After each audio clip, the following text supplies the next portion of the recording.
يقول السلام عليكم ورحمة الله وبركاته. أكتب وأنا مستعجل.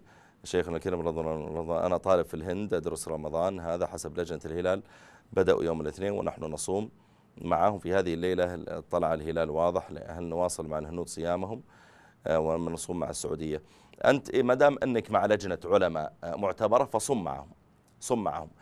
إن أتممت معهم 29 يوما ثم عيدوا، خلاص عيد معهم، وأنت الشهر 30 والشهر 29 أنت خلاص تعتبر صيامك صحيح.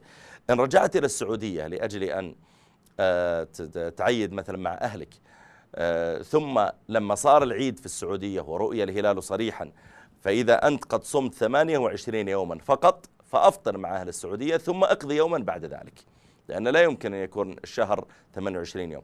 أما إن كنت مع السعودية صمت 29 يوما كاملة، حتى لو صام أهل السعودية 30 يوما ما عليك منهم، ما دام أنت صمت 29 يوم بناء على أنه دخل عليك في بلد متأخر، فصومك صحيح بإذن الله تعالى. إذن يا ابني، أنت إذا كنت بتعيد في الهند عيد معهم 29 يوم 30 يوم، عيد معهم. إذا كنت بتعيد في السعودية فانظر، إن كان دخل العيد عليك في السعودية وأنت صمت 29 يوم فعيد معهم. إن كان دخل العيد عليك وأنت صمت 28 يوم وأهل السعودية صاموا 29 لكن أنت ما صمت إلا 28، أيضا عيد معهم، لكن اقضي يوما بعد ذلك حتى تتم رمضانك 29 يوما.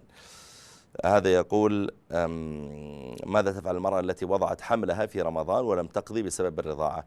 هل حتى